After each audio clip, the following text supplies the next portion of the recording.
Ya. Assalamualaikum warahmatullahi wabarakatuh.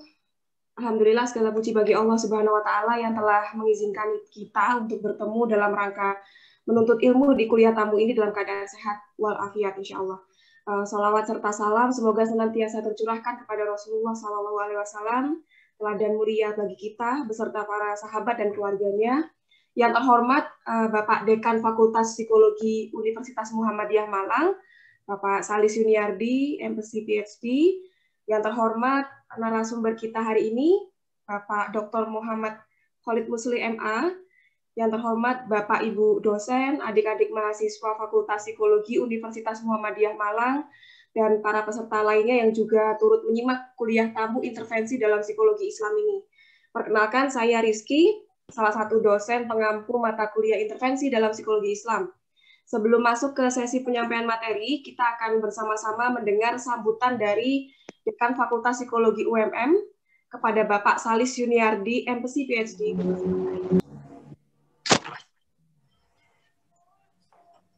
Monggo Pak Salis.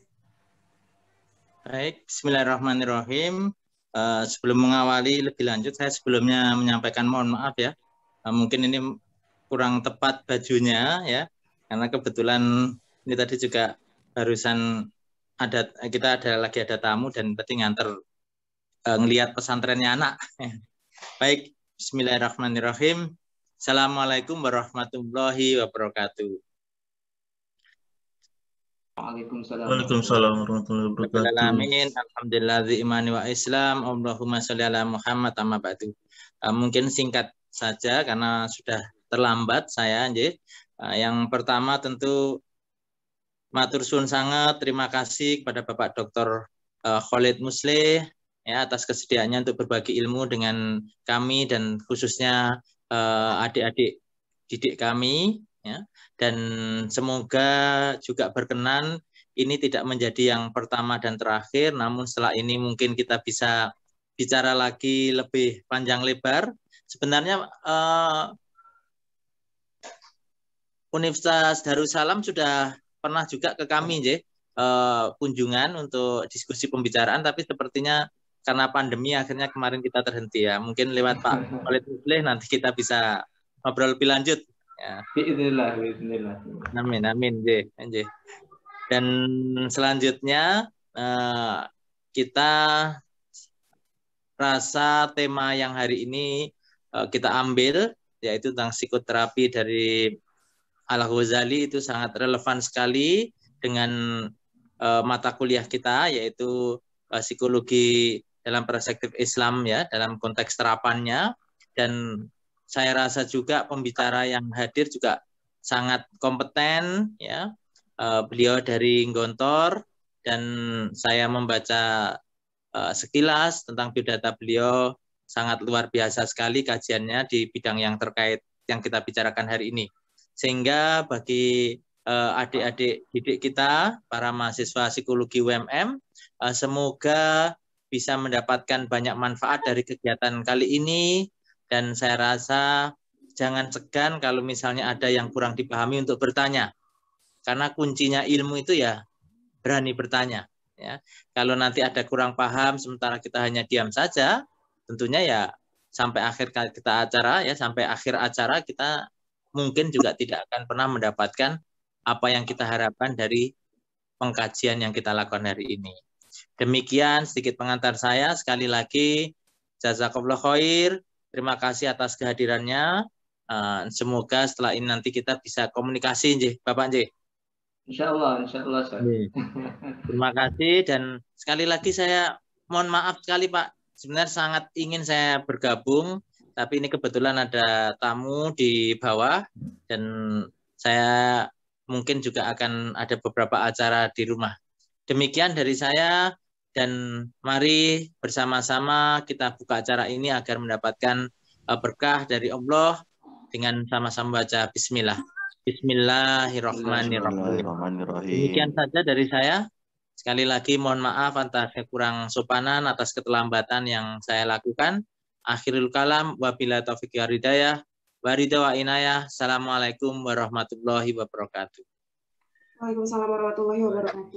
Terima kasih. Ngapunten di Bapak Mukhlis dalem nyon pamit rumiyin. Ngapunten sangat. Monggo. Terima kasih atas sambutan dari Pak Salis. Setelah ini kita ke acara. Mau di mute dulu ya, adik-adik mahasiswa. Audionya di mute dulu ya. Oke. Setelah ini kita akan masuk ke acara inti, yaitu pemaparan materi mengenai metode psikoterapi Islam menurut Ibnu Qayyim al-Jauziyah.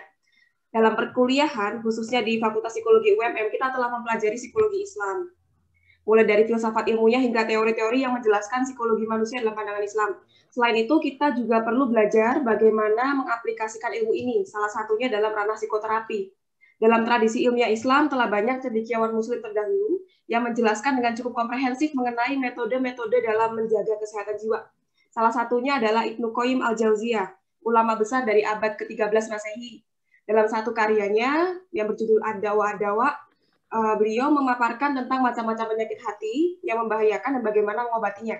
Mahasiswa yang mengikuti kuliah intervensi psikologi Islam tentunya sudah tidak asing ya dengan istilah penyakit hati ya. Nah, di kuliah tamu hari ini kita akan mempelajari metode psikoterapi Islam menurut Ibnu Qayyim al-Jauziyah bersama narasumber kita, yaitu Dr. Muhammad Khalid Muslih, MA. Saya akan tampilkan dulu CV beliau.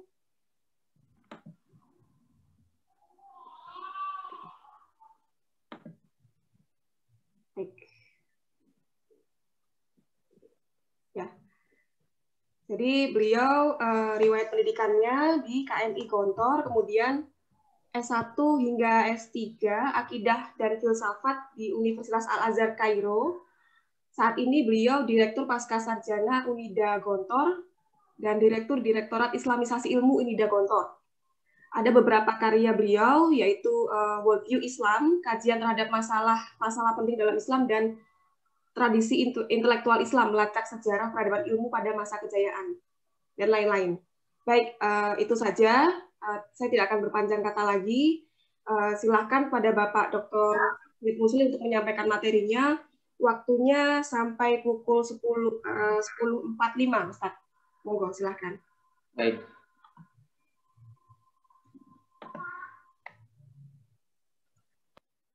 Bismillahirrahmanirrahim.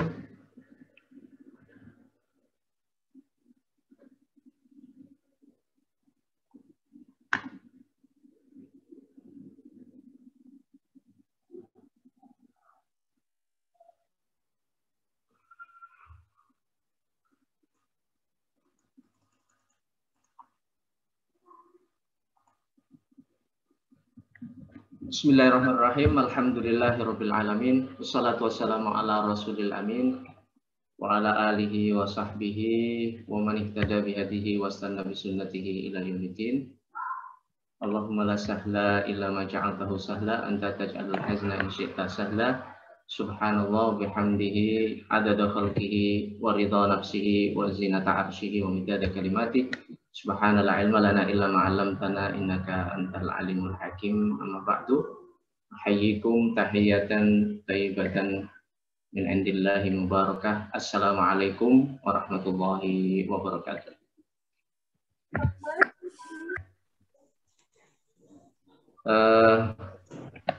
Bapak dosen dan adik-adik sekalian yang dirahmati oleh Allah Subhanahu wa taala, masih nuansa Idul Fitri, kami mengucapkan taqabbalallahu minna wa minkum, kullu am wa antum bi khair. Mudah-mudahan lembaran baru dari kehidupan kita ke depan semakin dipenuhi dengan amal soleh dan produktivitas dari kebaikan-kebaikan di masa yang akan datang. Amin ya rabbal alamin. Selanjutnya, ini mohon maaf saya tidak memiliki background psikologi, hanya kita di akidah dan filsafat ini mengkaji tasawuf. Ada semacam garis ya atau irisan yang ada di dalam dua ilmu ini. Mudah-mudahan nanti bisa memberikan kontribusi dalam kajian psikologi. Kali ini saya menamakan psikologi spiritual ya. Psikologi spiritual terapi Ibnu Qayyim al-Jauziyah, karena dikatakan psikologi juga psikologi ini juga perkembangan ilmunya ya tidak dari dulu, sementara yang digarap adalah spiritual, tapi ada keterkaitan yang sangat erat antara keduanya. Saya mulai dengan tabiat kehidupan manusia yang dicipta sebagai darul bala, yaitu ujian. Alladzi khalaqal mauta wal hayata liyabluwakum ayyukum ahsanu amala. Dengan tabiat kehidupan dunia yang sebagai darul bala, sebagai tempat ujian ini, maka Allah menciptakan sunnah penciptaan secara berpasangan. Semua penciptaan Allah Subhanahu wa taala itu dicipta dengan berpasangan. Subhanalladzi khalaqal azwaja kullaha. Maha suci Allah yang telah menciptakan segala sesuatu secara berpasangan, ya. Mimma tumbitul ard wa min anfusikum wa mimma la ta'lamun. Salah satu dari pasangan, ya, dari pasangan penciptaan Allah Subhanahu wa taala ini adalah penyakit dan obatnya. Sehingga Rasulullah Shallallahu alaihi wasallam menyampaikan ma anzalallahu da illa anzalalahu syifa. Tidaklah Allah Subhanahu wa taala menurunkan penyakit kecuali menurunkan bersamanya obatnya, ya, penyembuhannya. Rasulullah SAW juga menyampaikan likulli da'in dawa, setiap penyakit itu ada obatnya. Fa idza usiba dawaun ada, kalau obat itu mengenai ya penyakitnya, maka akan sembuh dengan izin Allah Subhanahu wa taala. Hadis diriwayatkan oleh Muslim. Kawan-kawan sekalian, Allah Subhanahu wa taala ini mencipta manusia berupa jasad dan roh. Ya, penciptaan Allah Subhanahu wa taala, jasad ini disebut dengan alam penciptaan, alamul khalq. Ya, sementara penciptaan Allah terhadap roh ini disebut dengan alamul amr. Ya, alamul amr. Wa yas'alunaka 'anir roh qulir ruhu min amri rabbi. Ya, jasad itu menggunakan penciptaan, sementara roh itu menggunakan nafakh. Wa nafakhtu fihi min ruhi. Fa idza sawaituhu, ketika penciptaan manusia itu telah sempurna secara jasad, wa nafakhtu fihi min ruhi, lalu kami tiupkan roh ke dalamnya, faqa'u lahu sajidin. Di dalam roh ini ada satu unsur yang penting dalam diri manusia, yaitu hati. Dan hati ini memiliki fungsi akal, ya, berpikir, kemudian fungsi nafsu untuk menggerakkan, dan memiliki fungsi perasaan untuk merasa. Dan ini ada di dalam roh, karena kalau tidak ada roh, maka fungsi hati, fungsi akal, dan fungsi nafsu semuanya ini tidak akan bisa bekerja. Ya. Lalu kemudian dengan demikian kalau kita lihat, maka penyakit ini ada dua.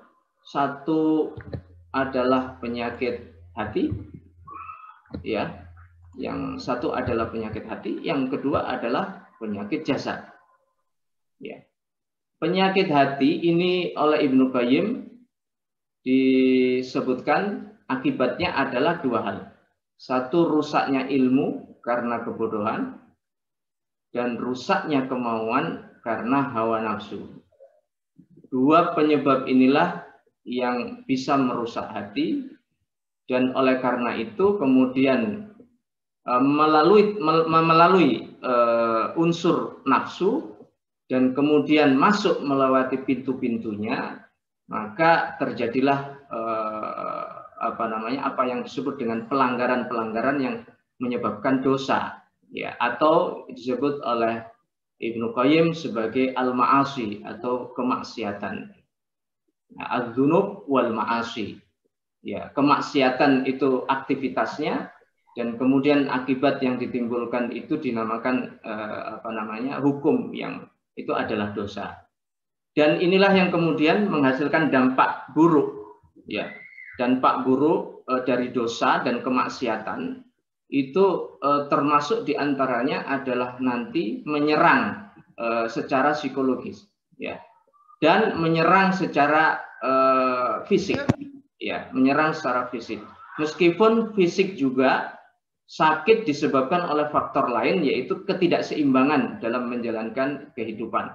Ya, ini karena tidak ada keseimbangan itu terjadilah penyakit, tapi juga disebabkan yang lain adalah karena dampak buruk daripada dosa-dosa itu tadi. Karena itulah ini kalau ini penyakit maka dibutuhkan obat, ya.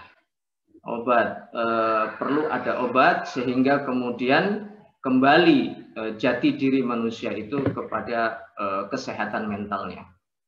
Ya, kalau dilihat tadi nafsu itu oleh Ibnu Qayyim seperti biasa dibagi menjadi 3, al-mutmainnah dan ammarah bisu serta al-lawwamah. Nah, dari pintu lawwamah inilah kemudian terjadinya dosa-dosa dan pelanggaran-pelanggaran serta kemaksiatan itu.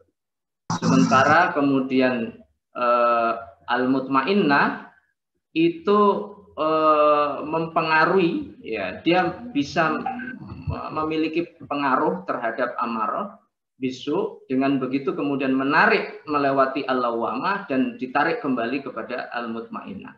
Jadi 3 ini saling berinteraksi, dan mana yang lebih dominan maka itu nanti akan yang bisa berkuasa dalam diri manusia.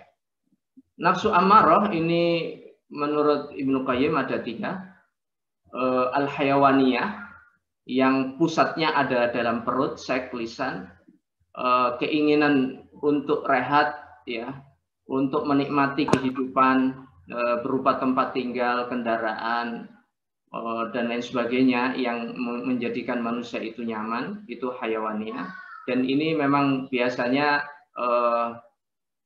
nafasnya hawa nafsunya dari orang-orang awam, ya, tingkatan bawah, meskipun dia tidak hilang begitu. Kemudian as-sabu'iyah. Sabu'iyah ini kalau dia sudah memiliki ilmu, memiliki harta, memiliki jabatan, biasanya ada kecenderungan untuk as-sabu'iyah, menyerang, menggolimi, menguasai, merampak hak-hak yang lain, ya, yang lemah. Itu kecenderungan ini muncul, dan kemudian kalau tidak bisa dikendalikan maka dia akan menjadi satu hal yang menguasai diri manusia. Kemudian meningkat lagi adalah syaitoniyah. Ini ada iri, ada dengki, ada dendam, ada makar, ada kelicikan, ada bohong, ada kesombongan, dan lain sebagainya. Ini adalah bagian daripada an-nafs al-ammarah bisu, tapi dari jenis asyaitoniyah, dan paling tinggi adalah al-malakiyah. Kalau Al-Ghazali menamakan dengan ar-robaniyah. Ini merasa paling tinggi, merasa paling benar, merasa paling hebat, ingin dihormati, dan pada puncaknya adalah ingin disembah. Ini yang biasanya kalau orang sudah memiliki segalanya dan dia pada puncak kekuasaan, puncak daripada segala yang dimiliki, tidak ditandingi oleh siapapun, maka pada puncaknya nanti dia suka mengklaim dirinya sebagai Tuhan. Ini seperti Diclianus itu, seorang raja Romawi yang tidak pernah sakit selama 30 tahun. Nah, kondisi seperti itu kemudian dia bertanya kepada pengikutnya, kalian kalau melihat orang itu tidak pernah sakit, itu orang itu apa? Ya, itu biasanya mereka-mereka seperti itu adalah Tuhan yang tidak pernah sakit. Maka kemudian dia mengatakan, maka kelihatannya saya cocok untuk menjadi Tuhan. Nah, itu kalau orang sudah memiliki segalanya, ya, pada puncak kekuasaan, puncak daripada kepemilikan dari segalanya, maka kecenderungannya adalah ingin disembah. Itulah yang juga yang dilakukan oleh Fir'aun, ana rabbukumul a'la, dan dilakukan oleh Namrud, ya, ana uhyi wa umit, ya, karena kalaupun Tuhan itu memiliki sifat sedemikian, menghidupkan dan mematikan, maka Namrud juga mengklaim dirinya sebagai Tuhan. Nah, dari sinilah yang kemudian nanti menimbulkan dosa dan kemaksiatan itu dari nafs al-ammarah bisu yang tidak terkendali itu. Maka kemudian ini menghasilkan dampak buruk dari dosa yang berupa duniawi dan ukhrawi, ya. Baik secara duniawi dan ukhrawi itu ada dampak yang sangat buruk sekali dari dosa-dosa itu. Di sini Ibnu Qayyim mengatakan famimma yambaghi an yu'lam, hal yang harus kita ketahui bahwa annadzunuba tadurru wala bud, bahwa dosa-dosa itu membahayakan dan pasti dia membahayakan. Wa anna dararaha fil qulubi kadararis sumumi fil abdan, bahayanya bagi hati itu seperti bahaya racun bagi badan. Ala ikhtilafi darajatiha fil darar, meskipun tingkatan daripada bahayanya itu bermacam-macam, ya, bertingkat-tingkat. Kemudian beliau mengatakan wahal fid dunya wal akhirah syarrun wadaun illa wasabahu dzunub wal ma'asi. Beliau mengatakan adakah di dunia ini dan di akhirat sesuatu yang buruk serta penyakit yang ditimbulkan kecuali sebabnya adalah dosa dan kemaksiatan. Itu beliau sampai menantang, ya, bahwa segala keburukan yang terjadi, segala masalah yang terjadi itu sebabnya adalah adzunub wal ma'asi, dosa dan kemaksiatan. Ini beliau kemudian melakukan survei, ya, dari Al-Quran dan Sunnah serta beberapa penelitian.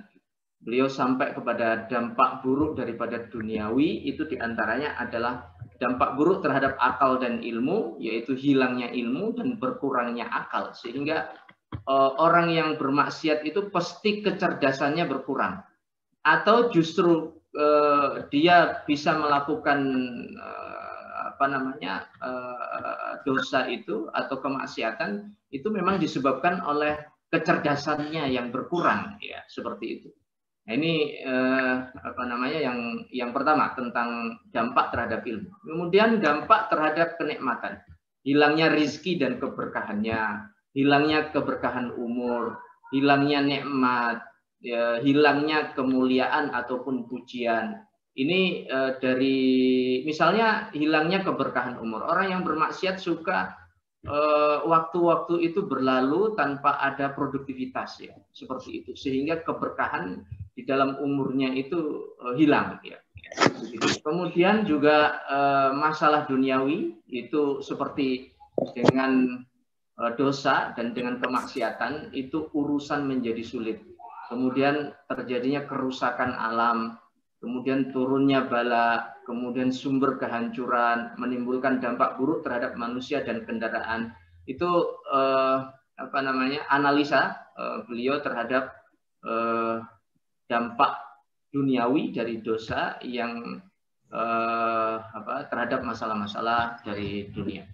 Kemudian terhadap emosi itu rasa kesepian, lemahnya motivasi, padamnya api cemburu, hilangnya rasa malu, meningkatnya rasa takut atau kecemasan, kemudian khianat yang kemudian menjadi kebutuhan pokok dalam kehidupan dia.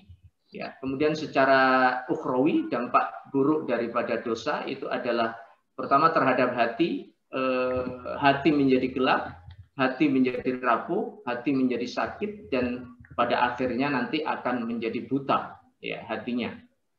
Sehingga ketika hati buta itu tidak mampu melihat kebenaran dan tidak mampu melakukan kebaikan, ya.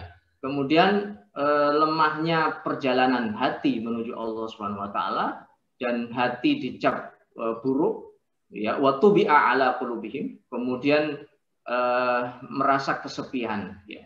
selalu merasa kesepian walaupun dia di dalam keramaian. Kalaupun dia ketawa-ketawa, sebenarnya hatinya itu dipenuhi dengan kesepian yang sulit diobati. Ya. Kemudian hubungan dengan Allah akan terputus, kemudian hilangnya keharmonisan ya dengan Allah Subhanahu wa taala. Jadi dengan Allah Subhanahu wa taala itu merasa jauh dan merasa asing dan seakan-akan tidak pernah kenal ya, baik secara pikiran ataupun secara hati. Hilangnya rasa mengagungkan Allah Subhanahu wa taala, dilupakan Allah dan dilaknat Allah, serta ketaatan kepada Allah akan terhalang. Jadi berat sekali akan melakukan ketaatan, seakan-akan di situ banyak rintangan, banyak halangan ya. Banyak polisi tidur gitu yang menghalangi seseorang untuk melakukan kebaikan ketika sudah dibelenggu oleh dosa-dosa dan kemaksiatan-kemaksiatan itu. Lalu kemudian hubungan dengan setan, ini dia akan terbelenggu oleh setan, didekatkan kepada setan dan mudah terkalahkan karenanya oleh setan ya. Kemudian dosa dan jiwa pengaruhnya itu melahirkan dosa yang baru semisal. Jadi orang yang melakukan dosa atau kemaksiatan itu dia akan dimudahkan untuk melakukan kemaksiatan yang semisal atau bahkan kemaksiatan yang lebih besar daripada yang dilakukan di awal ya. Kemudian juga membunuh jiwa dan mengotorinya, lupa diri dan mengeluarkan dari golongan orang-orang yang muhsinin yang mendapatkan kebaikan ya dari Allah Subhanahu wa taala. Ini dan perlu disampaikan bahwa yang disebut dosa dan kemaksiatan itu tidak terkait saja dengan hal-hal ubudiyah ya seperti semacam itu. Tapi semua hal yang melanggar ketetapan-ketetapan sunnatullah itu adalah termasuk daripada dosa ya. Semacam itu. Itu termasuk pelanggaran ya. Pelanggaran termasuk kemaksiatan ya. Biasanya kita kalau memaknai kemaksiatan itu hanya pada hal-hal yang terkait dengan apa hal-hal yang ubudiyah saja, sementara dalam pemahaman Ibnu Qayyim tidak demikian. Hal-hal yang kita lakukan yang itu bertentangan dengan ketetapan-ketetapan dan bertentangan dengan sunnatullah dan bertentangan dengan hukum-hukum daripada ya syariah, itu adalah bagian daripada pelanggaran ataupun dosa ataupun kemaksiatan. Model daripada terapi Ibnu Qayyim ini saya simpulkan menjadi 3. Yang pertama adalah kognitif, melewati pikiran, melewati ilmu. Yang kedua melewati amal atau behavior atau perilaku. Tapi yang ketiga ini juga adalah roh atau spiritual. Dan selain beliau adalah penyembuhan atau secara kuratif, beliau juga sangat menekankan pada sisi preventif ya, sisi preventif pencegahan. Nah ini jadi dengan kognitif, behavior serta spiritual itu ciri daripada model ya penyembuhan atau terapi yang ditawarkan oleh Ibnu Qayyim. Mari kita lihat terapi ini bentuknya. Yang pertama ilmu tadi, kognitif. Ini yang utama adalah yaqdhah. Ya, kalau orang belum yaqdhah itu adalah ada kesadaran ya atau bangun dari tidur. Ya. Bangun dari tidur ini ada kesadaran bahwa seseorang itu sedang mengalami sesuatu, atau kalau dia sedang sakit maka ada kesadaran bahwa dia itu sedang sakit. Ini yaqdhah yang kemudian diteruskan oleh fikrah. Ya, fikrah. Tadi ada pemikiran. Ya, dia bisa membedakan di situ mana jalan yang menyebabkan sakit dan mana yang tidak, dan mana jalan yang bisa mengantarkan kepada kesembuhan. Itu fikrah dan basirah. Nah ini yang utama dari sisi kognitif, yaqdhah, fikrah dan basirah. Lalu kemudian setelah itu menapaki tangga-tangga maqamat. Ya, menapaki tangga-tangga maqamat. Tangga-tangga maqamat ini dimulai setelah yaqdha, ya, ada kesadaran, maka kemudian ada muhasabah. Ya, ada muhasabah, ada introspeksi diri. Lalu kemudian dia dengan introspeksi diri maka tahu posisinya, dengan begitu kemudian melakukan pertobatan serta inabah, merujuk kepada Allah Subhanahu wa taala serta tadzakur. Ya, lalu kemudian itu menapaki tangga-tangga yang jumlahnya 90. Nanti kita akan sampaikan setelah ini. Kemudian juga tutup pintu dosa. Ya, pintu-pintu dosa ini ditutup, yaitu mata, telinga, mulut, lisan, tangan, dan kaki. Ini adalah pintu-pintu menuju dosa. Nah, untuk terapi ini sangat diperlukan. Jadi dosa-dosa tadi yang dilakukan itu bagaimana bisa menerapinya itu dengan cara menutup pintu-pintu yang menuju kepada dosa ini, yaitu utamanya adalah mata, telinga, mulut, lisan, tangan, dan kakinya. Lalu kemudian penyembuhan melewati Al-Quran. Ya, karena dalam Madarik As-Salikin, ya, Ibnu Qayyim menyampaikan bahwa Al-Quran ini adalah penyembuh, dan penyembuh dari semua penyakit termasuk penyakit fisik, ya, Al-Quran. Wa nunazzilu minal Qur'ani ma huwa syifa. Dan kami turunkan Al-Quran sebagai penyembuh. Ya, dan kita sudah mengetahui tadi bahwa penyakit itu ada fisik dan ada penyakit fisik dan penyakit hati dengan dua sebabnya tadi atau dua sisinya itu. Lalu kemudian yang menarik lagi di dalam Madarik Salikin itu, beliau mengatakan bahwa Al-Fatihah itu salah satu namanya adalah Asy-Syafiyah. Ya, penyembuh. Ya. Dan itu ketika membahas tentang penyembuhan, ya kembali kepada penyakit fisik dan penyakit hati. Ini contoh dari penyakit fisik yang disembuhkan oleh Al-Quran, sebagaimana dijelaskan dalam sebuah hadis yang dikutip oleh Ibnu Qayyim. Itu adalah bahwa ada kisah bahwa ada rombongan sahabat itu bepergian, kemudian melewati satu padang pasir. Di tengah jalan itu melihat ada rumah, dan mereka mengalami kondisi yang sangat lelah, ingin mampir ke rumah itu untuk meminta jamuan begitu, tapi kemudian tuan rumahnya menolak gitu. Tapi tidak lama setelah itu mereka pergi, dan setelah itu tuan rumah atau kepala kabilahnya itu kena sengatan daripada hewan-hewan serangga, ya. Kemudian menjadi demam. Lalu kemudian mereka tadi baru sadar bahwa yang datang itu adalah para sahabat, maka mereka dikejar. Ya, dikejar, kemudian memohon-mohon agar kembali dan menyembuhkan dengan membaca Al-Quran, ya, gitu.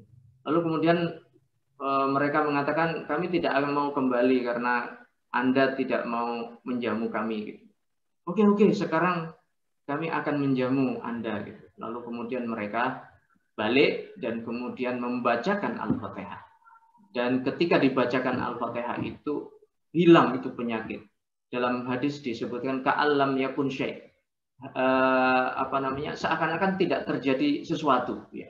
Jadi sembuh total dengan bacaan Al-Fatihah itu. Lalu kemudian mereka disodori hidangan, lalu kemudian di antara mereka tidak mau makan karena takut bahwa mereka itu membaca Al-Quran untuk upah, ya. Akhirnya dibawa sampai ke Madinah. Di Madinah mereka cerita kepada Rasul SAW tentang kisah itu. Lalu kemudian Rasul sambil tersenyum membisikkan kepada mereka, itu makanannya masih ada atau tidak, gitu. Seperti itu sambil tersenyum. Ya, berarti boleh mengambil upah dari membaca Al-Quran, ya. Seperti itu. Itu tentang Al-Quran, ya. Jadi Al-Quran menyembuhkan penyakit fisik juga. Yang utama adalah memang penyakit hati, ya. Penyakit hati yang penyebabnya adalah dua tadi. yaitu kebodohan karena ilmu dan minimnya ilmu, dan yang kedua adalah karena syahwat ya. Yang selanjutnya dalam dakwah itu beliau juga mengatakan bahwa doa dan zikir itu adalah terapi yang sangat bagus untuk kesehatan ya, untuk penyakit hati ya. Itu sangat bagus sekali. Dan doa ini bisa berfungsi dia bukan karena doanya, tapi karena ada 3 hal. Yang pertama karena doanya, yang kedua karena orangnya, ya. Yang ketiga itu karena hilangnya faktor-faktor yang menghalanginya serta waktu yang sangat tepat. Ya, begitu. Yang pertama dari doa ini adalah doanya, ya. Doa yang akan manjur yang bisa menjadi terapi adalah doa-doa atau zikir-zikir yang positif, yang bukan doa-doa yang negatif, ya. Nah, itu mendoakan untuk saling bersitegang, saling bermusuhan, itu doa yang tidak berkualitas, yang sulit untuk diterima oleh Allah Subhanahu wa taala, sulit manjur ya. Begitu. Yang kedua adalah orangnya. Ya, orangnya. Maka kalau orang yang memanjatkan doa itu makanannya baik, kemudian pakaiannya baik, halal, tidak haram, maka itu lebih dekat kepada. Kalau mereka juga adalah dekat kepada Allah Subhanahu wa taala, maka doa dan zikir itu sangat berpotensi untuk bisa menjadi terapi penyembuh. Ya, itu. Yang ketiga adalah doa itu ditetapkan karena tidak adanya penghalang-penghalang yang menghalangi hal-hal yang bisa menjadikan doa itu berfungsi ya, itu. Kemudian yang ke-6 itu adalah sanksi ya. Sanksi ini sangat bagus sekali sebagai terapi ya. Ya. Dan sanksi ini ada 2. Ada sanksi yang disebut oleh Ibnu Qayyim sebagai al-qadari, dan yang kedua adalah syar'i. Yang qadari ini adalah sanksi yang terjadi akibat pelanggaran terhadap sunnatullah, ya, terhadap al-ahkam at-takwiniyah, ya, qawanin at-takwiniyah, ya, atau hukum-hukum alam atau hukum-hukum sunnatullah, ya, seperti itu. Misalnya kalau orang malas pasti dia akan dihukum oleh Allah Subhanahu wa taala dengan misalnya tidak sukses. Kalau dia malas bekerja dihukum misalnya rezekinya terbatas gitu. Orang kalau tidak masuk misalnya ya perkuliahan lebih daripada 30%, maka sanksinya secara qadari itu secara otomatis ya sesuai dengan ketetapan-ketetapan yang ada itu akan dihukum dengan dia misalnya dicekal ya, misalnya begitu. Itu seperti itu. Kalau orang tidak memperhatikan kesehatannya dengan makanan-makanan yang baik atau dengan olahraga, misalnya dia otomatis dia akan kena ya sakit ya, seperti itu. Kalau dia misalnya tidak seimbang dalam makan, ya, maka akan terkena salah satu dari penyakit, baik gula ataupun yang lain yang itu merupakan satu penyeimbang ya dari 2 hal ya. Itu namanya qadari. Dan qadari ini cukup bagus. Ya, jadi sanksi qadari itu sebenarnya menjadi terapi bagi seseorang yang sedang melakukan pelanggaran-pelanggaran. Dia secara otomatis dijadikan oleh Allah Subhanahu wa taala sebagai satu terapi. Dengan begitu maka dia akan mengalami proses kognitif ya, keilmuan itu yaqdha. Dia biasanya sadar begitu. Banyak misalnya orang begini ya. Misalnya banyak orang misalnya melakukan zina, lalu kemudian dia kena penyakit. Di situ kemudian terjadi satu peristiwa yang merubah hidupnya.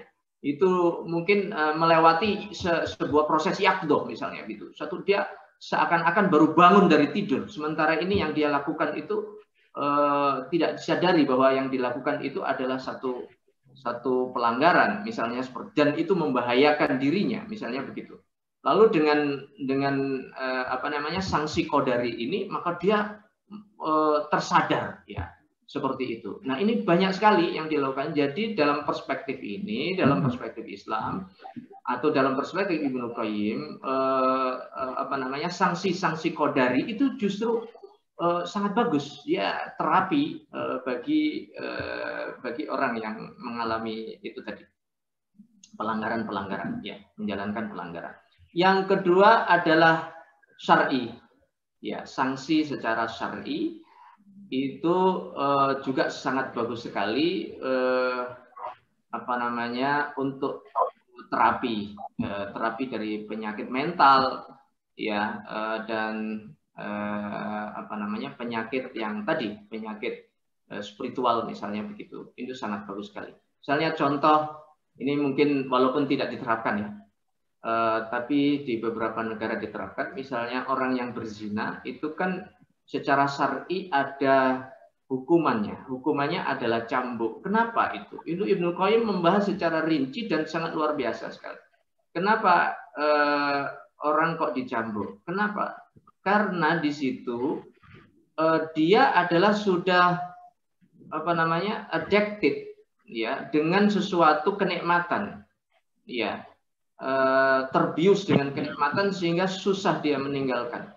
Maka terapinya adalah dimasukkan rasa sakit yang sepadan dengan kenikmatan yang dilakukannya itu, dan kenikmatan yang apa namanya rasa sakit yang ditimpakan yang sesuai dengan kenikmatan itu adalah dengan dipukul itu ya, itu diantaranya ya, itu sangat bagus sekali sebagai terapi orang, sehingga orang-orang yang mengalami hal-hal yang semacam itu, maka itu bisa kembali kepada kesadarannya semula atau kesembuhannya semula. Nanti agak penjelasan, kita akan kasih contoh dari satu fenomena atau satu penyakit yang disebut dengan al-ishq. Itu beliau secara lebih rinci itu membahas dalam bukunya Ad-Da' wa Dawa.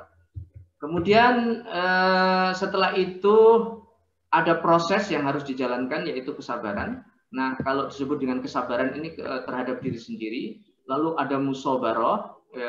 Musabarah ini sabar terhadap orang lain. Mungkin kalau dia sedang menjalani terapi, misalnya begitu, maka dia akan dibully misalnya dari orang atau dicemooh orang, maka itu harus ada yang disebut dengan musabarah. Ya, dia menahan dirinya, jadi mensabar-sabarkan dirinya terhadap apa namanya beberapa hal yang tidak mengenakkan, tidak menyamankan dirinya yang berasal dari orang lain. Lalu kemudian al-murabathah. Ya ayyuhalladzina amanu sabiru wasabiru warabitu wattaqullah, kembali kepada titik semula menuju kepada ketakwaan. Kalau murabathah ini adalah konsisten dan atas kesabaran dan musabarah tadi, dan itu harus dilakukan secara konsisten, tidak boleh terputus-putus sehingga sembuh. Lalu kemudian terus menerus melakukan apa namanya amal soleh yang bagian daripada ketakwaan, semacam itu. Ini adalah apa namanya model daripada terapi yang dilakukan oleh Ibnu Qayyim. Beberapa teks ya, beberapa nukilan kita sebutkan di sini. Misalnya rahasia kesembuhan dan kesempurnaan manusia ini ada dua menurut Ibnu Qayyim. Fa inna al-kamal al-insani madaruhu ala aslain. Jadi kesempurnaan manusia itu rahasianya ada dua. Yang pertama ma'rifatul haq. Yang pertama adalah mengetahui kebenaran, minal batil, dari kebatilan, wa itsaruhu alaihi, dan mengedepankan ini daripada yang lain, ya, mengedepankan kebenaran daripada kebatilan, ya itu. Ini dua ini, ya. Makanya di sini disebutkan bahwa para nabi itu memiliki dua sifat ini. Wadkur ibadana Ibrahim wa Ishaq wa Yaqub ulil aidi wal absar. Ulil aidi itu adalah al-aidi, ulil aidi itu adalah kemampuan atau kekuatan dalam pelaksanaan. Dan sementara al-absar, basair itu adalah kognitif, secara kognitif. Jadi rahasianya memang dua ini dari Ibnu Qayyim, yaitu kesembuhan itu dari kognitif dan dari behavior. Ya. Kemudian tentang Al-Quran ini, wa nunazzilu minal Qur'ani ma huwa syifa. Lalu kemudian beliau mengatakan syifaul qulub wa syifaul abdan, bahwa Al-Fatihah ini mencakup dua kesembuhan. Wa amma istimaluha ala syifa'il qulub fa innaha istamalat alaihi atam al-istimal. Ya, untuk Al-Qur'an ini atau Al-Fatihah untuk penyembuhan hati itu memang lebih sempurna ya. Karena memang diturunkan untuk tujuan itu. Fa inna madara i'tilalil qulub wa asqamiha ala aslih. Jadi penyakit hati itu asalnya ada dua. Yang pertama adalah fasadul ilmi wa fasadul qasdi, itu yang seperti yang saya sebutkan di awal tadi. Kemudian doa sebagai terapi kesembuhan. Wa kadzalika doa fa innahu min aqwal asbab fi daf'il makruh wa husulil matlub. Nah, demikian doa itu merupakan satu faktor yang sangat kuat sekali atau sebab yang sangat kuat sekali untuk menolak sesuatu yang tidak diinginkan dan untuk merealisasikan sesuatu yang kita inginkan. Ya, itu doa ya. Kama jaa fi sahihain ud'ullaha wa antum muqinuna bi al-ijabah. Kemudian karena itu kesehatan jiwa atau mental menurut beliau ini yang pertama adalah totalitas penghambaan kepada Allah Subhanahu wa taala, kemudian mencari terus-menerus keberkahan dan kejujuran dalam kehidupan. Lalu kemudian ridho, kerjasama, ta'awun, dan menuju kepada kesempurnaan yang terus-menerus. Kemudian orientasi akhirat dan keseimbangan serta moderasi. Ya. Kemudian yang selanjutnya adalah zikir dan ketenangan jiwa serta adab dan moralitas dan optimisme. Kemudian juga beliau mengatakan prinsip dasar kesehatan jiwa adalah mengenal hakikat jiwa, mengenal Allah dan penghambaan kepadanya. Fakullama jaddadallahu lil insani ni'matan ini sampai akhir. Intinya kemudian ada lagi prinsip daripada dasar kesehatan jiwa, yaitu mengenal jiwa, mengenal Allah dan penghambaan kepadanya. Fa idza urida lil aqil amrun yara fihi maslahatan wa mafsadatan wajaba alaihi amrani. Kalau seseorang yang berakal itu dihadapkan kepada kemaslahatan dan kerusakan, itu maka dia wajib melakukan dua hal. Yang pertama amrun ilmi, yang pertama adalah masalah kognitif ya, masalah keilmuan. Yang kedua adalah wa amrun amali, yang kedua adalah behavior secara perilaku. Fal amalu talabu ma'rifatir rajih min tarfil maslahah wal mafsadah. Fal amaliyu ya orang yang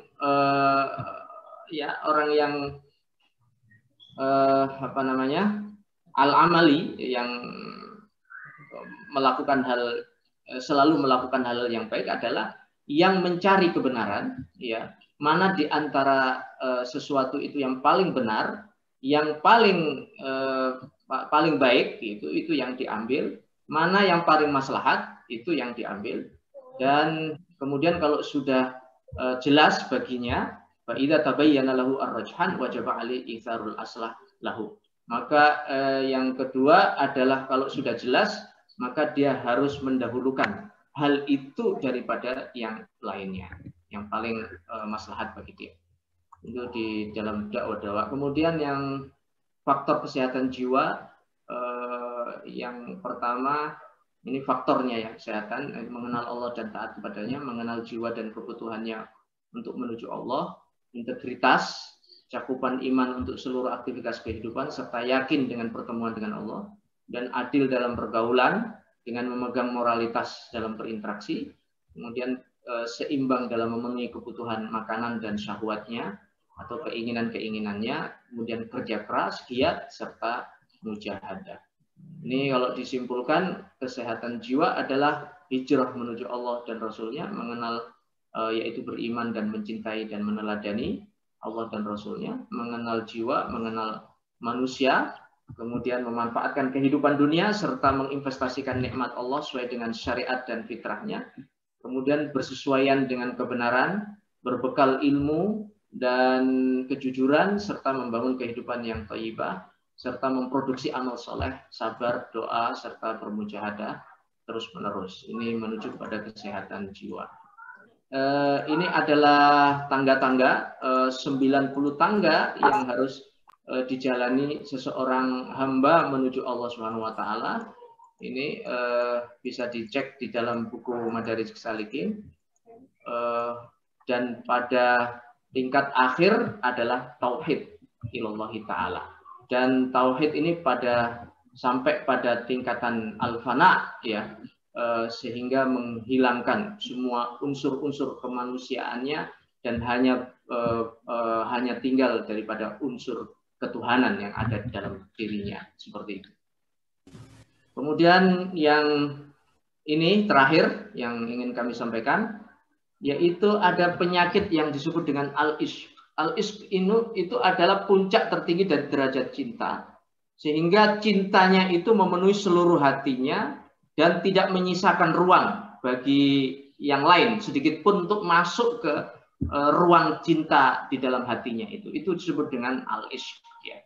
Nah, ini jenis ishq ini ada sampai pada derajat yang dia menambatkan cintanya ini sejajar dengan cinta kepada Allah. Ya, indikatornya adalah mendahulukan ridho dan cintanya dari cinta Allah Subhanahu wa taala serta mengorbankan apapun demi cintanya tersebut. Yang kedua, tidak sampai kepada tingkat yang pertama. Tingkat yang pertama ini bisa disebut bisa masuk kepada ranah syirik kepada Allah Subhanahu wa taala. Sementara yang kedua adalah tidak demikian, ya. Kemudian terapi yang dilakukan secara preventif dan kuratif, ya, yang preventif adalah menjaga diri jangan sampai terkena penyakit ini. Yang utama adalah ghaddul basar, yaitu menjaga pandangan. Yang kedua adalah menyibukkan hati dengan aktivitas sehingga tidak dirasuki penyakit ini, yaitu basirah. Yang pertama, kemudian ada kemauan kuat serta ada kesabaran. Lalu kemudian secara kuratif, secara penyembuhan kalau dia sudah terkena, maka menyadari penyakit yang sedang dideritanya. Jadi orang kalau tidak sadar bahwa dia itu kena penyakit, maka dia akan sulit diterapi, sulit. Kemudian yang kedua, menyibukkan diri dengan ibadah zahir dan batin untuk menepis pikiran serta yang selalu muncul, ya, yang selalu muncul dan dorongan-dorongan yang selalu ingin dilakukan. Kemudian yang ketiga adalah memperbanyak bersandar dan tadarruk kepada Allah Subhanahu wa taala yang menepis penyakit tersebut serta selalu mengevaluasi hatinya serta satu sarana yang terpenting adalah ikhlas kepada Allah Subhanahu wa taala. Ini penyakit ini diderita dalam Al-Qur'an oleh Ibnu Qayyim, diceritakan kasus Zulaikha, ya. Kasus Zulaikha ini adalah sampai pada tingkatan al-ishq, ya, yang dimana Zulaikha itu sudah tidak ada cinta lagi yang selain cintanya kepada Yusuf, dan itu dilakukan hal apapun itu dilakukan demi untuk merealisasikan cintanya tersebut. Nah, ini contoh daripada al-ishq, ya. Nah, ini maka kemudian Yusuf itu bisa dihindarkan, padahal ada juga rasa cinta di situ dari Yusuf. Maka Al-Qur'an mengatakan bahwa kami menghindarkan penyakit itu, ya, karena dia termasuk orang-orang yang ikhlas kepada Allah Subhanahu wa taala. Nah, ini terapi-terapi yang dilakukan yang ditawarkan oleh Ibnu Qayyim mungkin bisa ditambahkan kepada terapi psikologi, ya, dari perkembangan ilmu saat ini yang dikembangkan oleh Barat, sehingga dengan demikian maka terjadi integrasi, ya, antara antara perkembangan ilmu Barat dengan Islam. Mungkin itu yang saya sampaikan. Mudah-mudahan bermanfaat. Mohon maaf atas segala kekurangan. Aku qouli hadza wa astaghfirullah li wa lakum. Wassalamualaikum warahmatullahi wabarakatuh. Warahmatullahi wabarakatuh. Alhamdulillah, terima kasih banyak atas pemaparan yang luar biasa. Jadi kita di sini hari ini belajar banyak ya dari mahasiswa bagaimana pandangan Ibnu Qayyim al-Jauziyah mengenai penyakit hati ya, yang ternyata akarnya itu banyak dari perbuatan dosa dan maksiat gitu kan. Ternyata Ibnu Qayyim juga agak ada kemiripan ya dengan terapi di psikologi barat ya, yang menekankan kognitif dan behavior gitu. Cuma tadi ada tambahannya dengan ini juga melalui ruh ya, spiritual gitu. Baik, silakan adik-adik mahasiswa untuk menyampaikan pertanyaan. Jadi ini saya dahulukan untuk yang mau bertanya secara langsung dulu. Jadi adakah di sini yang ingin bertanya secara langsung dengan open mic mungkin? Silakan, saya kasih kesempatan. Adakah? Mungkin raise hand dulu. Nanti saya persilakan untuk open mic yang ingin bertanya.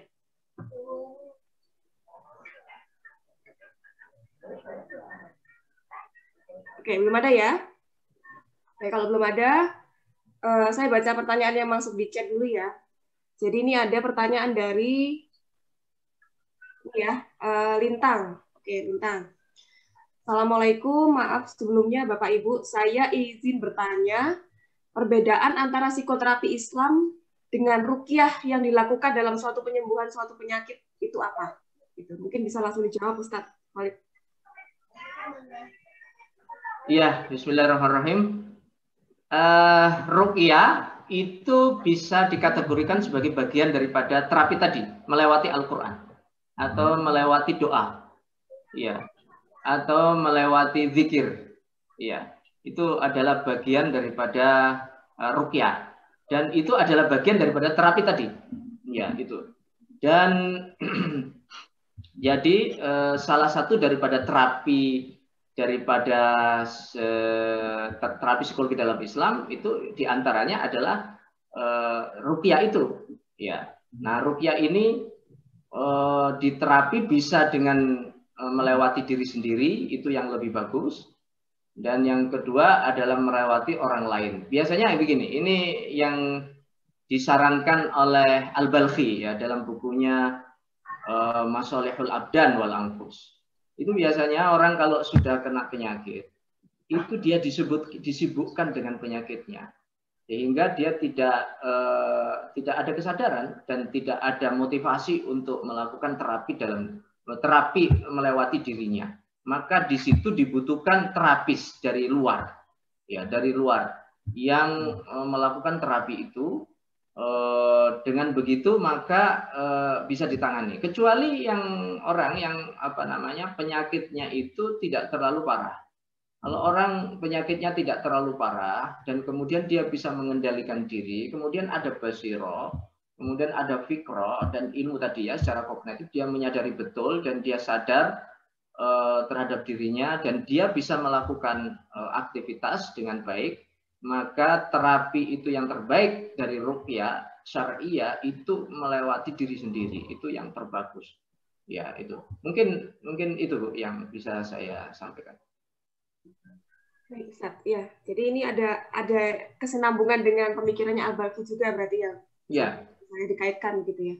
Baik, ini ada lagi pertanyaan dari Nurul Hidayanti. Mengenai tutup pintu-pintu dosa, apakah ada tips tersendiri dalam mengaplikasikannya, Ustaz? Apakah keluar dari circle tersebut, maksudnya keluar dari lingkungan tersebut ya, supaya bisa menjadi solusi menutup pintu-pintu dosa? Karena terkadang ketika di lingkungan keluarga atau teman-teman pun tanpa sadar saat mengobrol itu muncul gibah. Ya. Contohnya seperti itu, Ustaz. Kalau ada di lingkungan keluarga atau teman, kita punya kecenderungan gibah, itu kan salah satu dosa juga. Bagaimana Ustaz tipsnya? Ya, yang pertama kesadaran. Ya, pertama ya kesadaran bahwa dia sekarang sedang mengalami penyakit itu. Misalnya pornografi ya, misalnya begitu. Dan dia tidak bisa lepas dan kemudian addicted dan lain sebagainya. Maka yang pertama kesadaran. ya, bahwa dirinya sedang dalam ancaman. Itu yang pertama. Yang kedua, menjauhkan diri, itu ghadul basar tadi. Alat-alatnya adalah ghadul basar atau menjauhkan diri dari sarana yang bisa mendekatkan. Ya, seperti itu. Nah, tutup pintu. Misalnya kalau tadi ghibah, ya berarti tutup telinga. Kalau ada orang ghibah, berarti langsung segera meninggalkan tempat. Ya, kalau acara televisi isinya ghibah, ya langsung langsung dipindah channelnya begitu. Seperti itu. Kemudian yang ketiga itu dengan membangun komunitas. Wasbir nafsaka ma'al ladzina yad'una rabbahum bil ghadati wal 'ashyi yuriduna wajha. Jadi kita membangun komunitas. Jadi kalau kita ada lingkungan yang buruk begitu, yang orang di situ tidak melakukan aktivitas kecuali riba, kecuali pornografi misalnya begitu, maka kita mencari komunitas lain yang komunitas itu adalah yang kebalikannya, ya begitu. Seperti itu dan gabung di dalam komunitas itu. Sekarang kan banyak ya komunitas, sampai ada komunitas itu sampai ada komunitas motor gede, misalnya kan itu aja kan ada komunitas one day one juice itu saya pernah diundang di Ponorogo, itu ada sampai 600 pengikutnya, itu ada semacam itu. Ada komunitas tahajud misalnya begitu. Ada komunitas sholat duha misalnya begitu. Itu gabung dengan komunitas-komunitas yang begitu. Kalau kita ketemu dengan komunitas, dikumpulkan dengan komunitas itu, maka frekuensi daripada kebaikan yang kita dengar lebih banyak daripada yang itu. Tapi sebelumnya sebenarnya begitu kita sadar tadi ada yaqdhah, kemudian ada fikroh dan ada basyirah, yang harus kita lakukan adalah taubat, yaitu istighfar. Jadi istighfar ini berarti terapi melewati zikir. Terapi melewati zikir. Dan itu diperbanyak sekali. Ya, karena penyakit yang menimpa kita itu kan tadi konsepnya adalah karena dosa. Maka yang harus dilakukan adalah kesadaran. Yang kedua adalah tangga yang berikutnya adalah taubat. Dan taubat itu dimulai dengan istighfar. Nah, seperti itu. Kalau bisa diperbanyak istighfar. Kalau dalam tradisi tasawuf itu kan sampai ribuan gitu.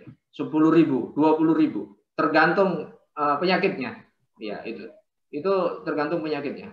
Maka setelah itu kemudian setelah istighfar banyak-banyak, kemudian setelah itu adalah menjauhi hal-hal yang ada kaitannya dengan hal-hal yang semacam itu. Lalu kemudian mencari kesibukan yang lain yang dia bertolak belakang dengan apa yang penyakit tadi, semacam itu. Itu sampai Al-Balkhi itu juga mengusulkan kalau memang kita ada cinta buta terhadap seseorang, itu kalau bisa tidak ketemu, ya dijauhi pertemuan, ya seperti semacam itu. Mungkin kalau sekarang nomornya diblok ya, atau bisa dihapus atau bisa di-ban semacam itu. Itu salah satu solusi memang semacam itu. Nah, dan itu kadang-kadang kan diserang ya. Mungkin kita sudah ada kesadaran, tapi pihak yang satunya lagi tidak ada kesadaran. Nah, gimana itu? Nah, itu kan perlu ada satu semacam komunitas yang bisa kemudian menjadi benteng dan menjadi blok bagi masuknya serangan yang dari luar tadi. Saya kira mungkin itu yang terapi-terapi yang bisa kita lakukan. Allah alam. Ya, mencari komunitas yang lebih positif gitu ya. Tadi Qudul Basor ya, mungkin adik-adik di sini ada yang belum paham ya, Qudul Basor itu menundukkan pandangan gitu ya Ustaz ya. Iya, betul. Ya, betul. Kalau Qudul Basor dalam konteks pornografi yang ada di internet ya berarti tidak mengklik. Oh ya, begitu ya. Ya itu. Kalau bertemu secara langsung berarti tidak memandang lawan jenis atau bagaimana? Ya, tidak memandang, karena kalau orang yang sehat kan tidak ada masalah. Tapi kalau orang yang sedang ada penyakit kan dia itu Ya, begitu. Makanya kan ada di dalam Al-Qur'an itu wala takhdha'na bil qauli, ya gitu. Jangan perempuan itu juga jangan melakukan sesuatu yang bisa mengundang. Kenapa? Karena banyak yang sakit hati, banyak yang sedang mengalami hatinya itu sakit. Orang yang sakit hati itu dia akan terinfeksi. Sementara orang yang sembuh, orang yang sehat kan tidak masalah. Tapi kan kita tahu dari mana dia sehat atau tidak kan? Kita juga tidak mengetahui. Maka itu secara preventif juga harus dihindari hal-hal yang semacam itu. Mungkin tambah. Baik. Kemudian ini ada pertanyaan lagi dari Yoga Setiawan. Menurut Bapak, tantangan melakukan psikoterapi Islam di masa sekarang seperti apa? Apalagi pandemi yang belum selesai, mungkin bisa memberikan tips dan trik. Ya. Jadi ini ada dari mahasiswa kan akan belajar menerapkan psikoterapi Islam, tapi situasinya sekarang pandemi, mungkin tidak bisa bertemu. Dan triknya bagaimana, Ustadz, untuk melakukan psikoterapi Islam di situasi seperti sekarang?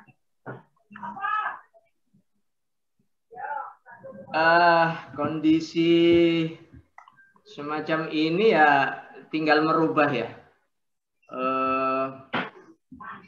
Saya nggak tahu biasanya prakteknya seperti apa, Bu?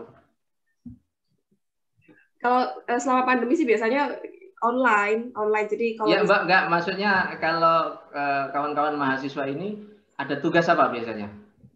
Diminta untuk menerapkan. Jadi kalau misalnya ada subjek ya, misalnya ada gangguan kecemasan atau bagaimana, kemudian diberi terapi, misalnya zikir seperti itu. Cuma memang dalam situasi pandemi ini kan tidak bisa bertemu langsung antara terapisnya dengan subjeknya. Nah, itu mungkin maksudnya bagaimana mengoptimalkan ketika kita memberi arahan kepada subjek untuk zikir, tapi secara online mungkin seperti apa ya? Sebenarnya meskipun tidak bisa bertatap muka, sebenarnya sangat bagus sekali ya kondisi kita sekarang ini, asal intensif, ya intensif. Misalnya ada saat-saat yang tidak boleh dilepas gitu, orang yang sedang dalam terapi itu tidak boleh dilepas. Ada saat-saat sebelum tidur, bangun tidur gitu kan, misalnya begitu. Itu disapa, kemudian dikirim, di-share hal-hal yang menjadi bagian daripada dengan motivasi dan lain sebagainya. Dan ini ya kehebatan daripada psikologi Islam itu diakui oleh banyak orang bahwa tidak ada sesuatu yang bisa mempengaruhi manusia lebih daripada agama. Maka pendekatan psikologi secara agama itu sangat luar biasa. Ya, cuman tinggal masuknya, pintunya itu harus dilihat. Ya, cocoknya dan tepatnya itu seperti apa. Itu perlu dilihat. Tapi dalam masa-masa pandemi ini saya kira itu juga sangat memudahkan kita asal intensitasnya gitu. Dan ada situasi-situasi yang di situ orang itu mengalami ketenangan batin ya.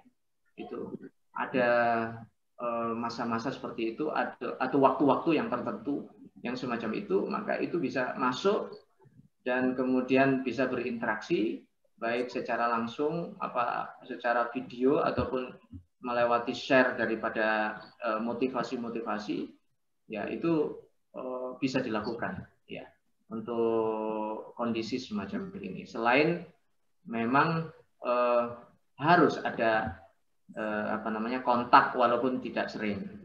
Mungkin itu yang bisa dilakukan. Baik Ustaz, saya ingin bertanya, kira-kira kalau misalnya kita mau mendalami pemikirannya Ibnu Qayyim ya, terkait dengan psikologi secara umum, terus psikoterapi, itu kira-kira referensi yang disarankan apa saja, Ustaz? Yang pertama, buku Ad-Da' wad-Dawa, ya, atau nama lainnya adalah Al-Jawabul Kafi Liman Sa'ala Al-Syafi ya. Itu yang pertama. Yang kedua, buku yang kedua adalah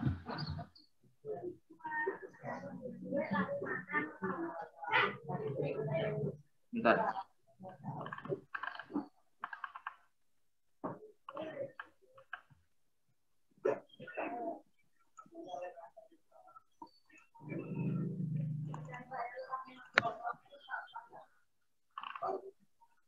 Sebentar, yang pertama adalah dakwa-dakwa.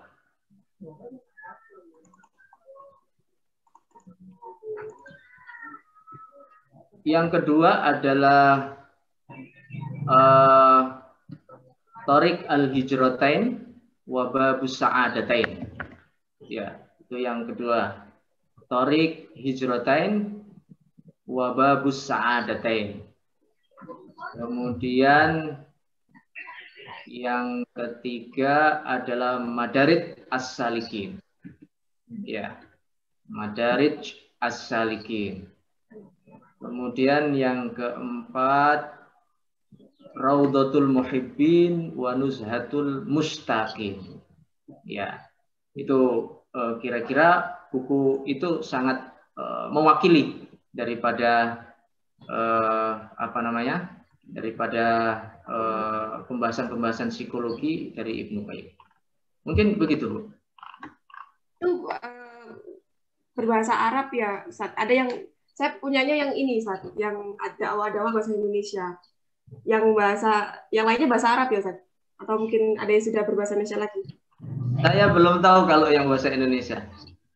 Oh iya. Iya. Kalau kitab Ruh, Ar-Ruh itu juga termasuk, Ustaz? Ar-Ruh juga termasuk, tapi tidak kuat itu, kurang kuat untuk menuju kepada kesembuhan secara psikologis ya. Tapi bisa juga untuk ditambahkan. Ya, terima kasih banyak, Ustaz.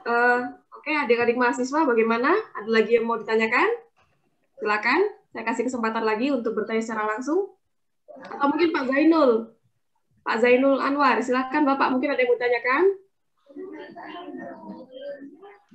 Kalau Pak Zainul tambahan, bukan pertanyaan.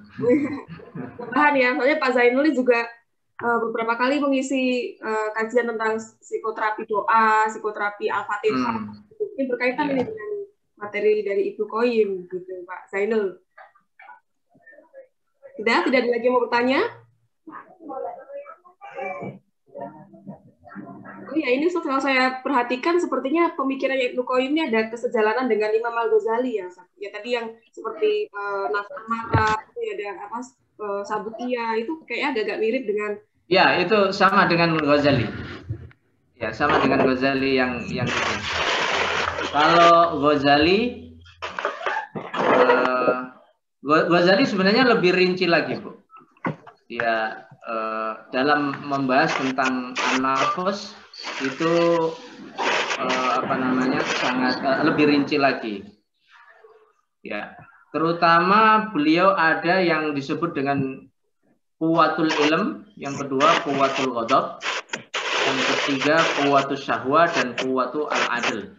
Yang pertama adalah kekuatan ilmu kognitif, kemudian yang kedua adalah ghadab, dan yang ketiga adalah syahwah, dan keempat adalah al-adl. Nah, ilmu dengan adl ini bisa bersinergi untuk mengendalikan al-ghadab dan syahwah.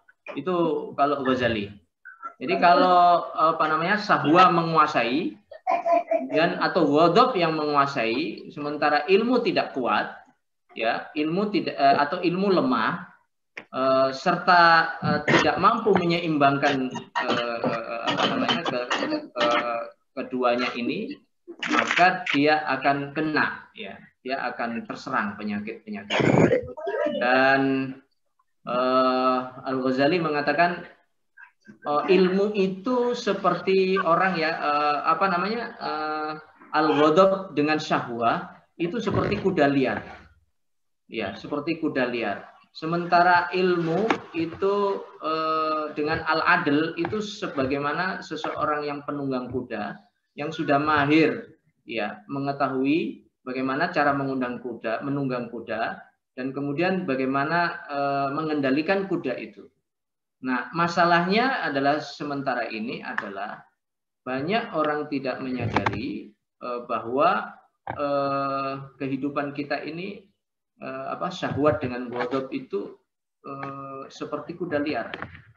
Dia tidak menyadari hal seperti itu. Yang kedua, dia tidak belajar untuk mengendalikan kuda atau menjinakkan kuda. Ya, seperti itu. Sehingga kemudian dengan begitu maka dia menghadapi kuda liar sementara dia tidak bisa menjinakkan kuda. Itulah yang kemudian dia terjerumus di dalam masalah-masalah ya, yang sangat berbahaya bagi dirinya. Mungkin itu yang untuk Ghazali. Ada tambahannya dari sisi itu. Baik, Ustaz. Ya. Tapi kalau dari Ibnu Qayyim tidak ada ini ya, Ustaz, kayak mengkritisi pemikirannya Al-Ghazali atau hanya melanjutkan atau bagaimana itu? Tidak ada mengkritisi ya, Ustaz? Tidak ada. Ya. Jadi kalau misalnya kita belajar pemikirannya Al-Ghazali, terus belajar pemikirannya Ibnu Qayyim itu tidak ada pertentangan gitu ya? Ya, tidak ada pertentangan, saling melengkapi. Apalagi kalau nanti ditambah dengan Al-Balkhi, itu jadi lengkap kita. Ya, gitu. Kalau Al-Balkhi itu lebih ke kognitif ya, itu pendekatannya kan lebih ke mengubah pikiran ya itu ya. Iya, tapi juga behavior juga. Kognitif behavior beliau. Ya. Kalau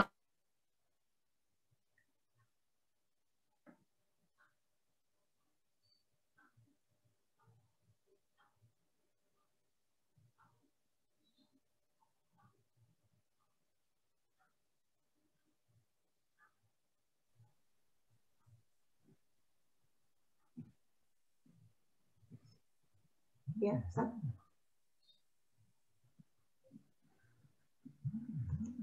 baik, mungkin begitu, Bu. Ya, baik. Sudah. Ada lagi mungkin ada dari mahasiswa? Ada yang mau tanyakan? Mungkin ada di sini Bapak Ibu dosen. Ada yang mau bertanya? Silakan. Masih ada kesempatan. Sudah? Tidak ada yang mau tanyakan lagi? Baik, kalau sudah, saya akan sampaikan kesimpulan dari pembahasan kita hari ini ya. Ini saya masih terdengar ya suara saya, adik-adik ya? Sudah ya? Oke. Jadi yang kita pelajari hari ini adalah menurut Ibnu Qayyim segala sesuatu diciptakan berpasangan ya. Jadi maksudnya ada penyakit ya, ada penyakit terhadap di diri kita baik itu fisik maupun mental, maka ada juga obatnya gitu ya. Nah, menurut Ibnu Qayyim sumber bagi segala penyakit hati adalah dosa dan maksiat ya. Jadi Ibnu Qayyim juga menjelaskan bahwa rahasia kesembuhan adalah pertama kita harus mengetahui kebenaran, kemudian yang kedua adalah mengedepankan kebenaran dibandingkan kebatilan, gitu ya. Jadi ini saja mungkin ya, kita nanti bisa belajar lagi ya untuk mendalami ini, bisa kita ulang lagi mendengarkan pemaparan dari Ustaz Khalid di YouTube ya, kan di YouTube ada itu kalau misalnya Anda mau mengulang kembali supaya lebih paham gitu ya. Nanti bisa cek di YouTube rekamannya. Itu saja. Terima kasih banyak pada Ustadz Khalid Musli atas kesediaannya hari ini untuk berbagi dengan kami ya ilmu yang sangat bermanfaat. Mudah-mudahan ini bermanfaat bagi kita ya, bukan hanya kita yang akan melakukan terapi ya, tugas bukan, tapi juga untuk diri kita sendiri nih secara pribadi ya. Ilmu yang bermanfaat tuh pertama harus bermanfaat diri kita sendiri dulu. Siapa tahu mungkin dengan mempelajari psikoterapinya Ibnu Qayyim kita bisa menyembuhkan nih, bisa aja ya mungkin di dalam diri kita ada hal-hal yang perlu kita sembuhkan begitu, penyakit-penyakit yang kita nggak sadar selama ini. Itu aja. Oke, terima kasih banyak. Sudah berakhir kuliah tamu kita hari ini. Saya akhiri. Semoga sehat selalu untuk semuanya. Terima kasih banyak untuk Ustadz Khalid Musli. Saya tutup. Terima kasih kembali. Assalamualaikum warahmatullahi wabarakatuh. Waalaikumsalam. Waalaikumsalam warahmatullahi wabarakatuh. Terima kasih Ustaz Zainul, Bu Rizky serta Pak Zainul gimana? Mudah-mudahan ke depan bisa ini ya, bisa kolaborasi untuk mengembangkan riset khususnya psikologi Islam ini. Amin amin Ustaz. Saya walaupun di akidah dan filsafat sangat tertarik. Ya, butuh sinergisitas mereka yang paham tentang tafsir ya dan betul.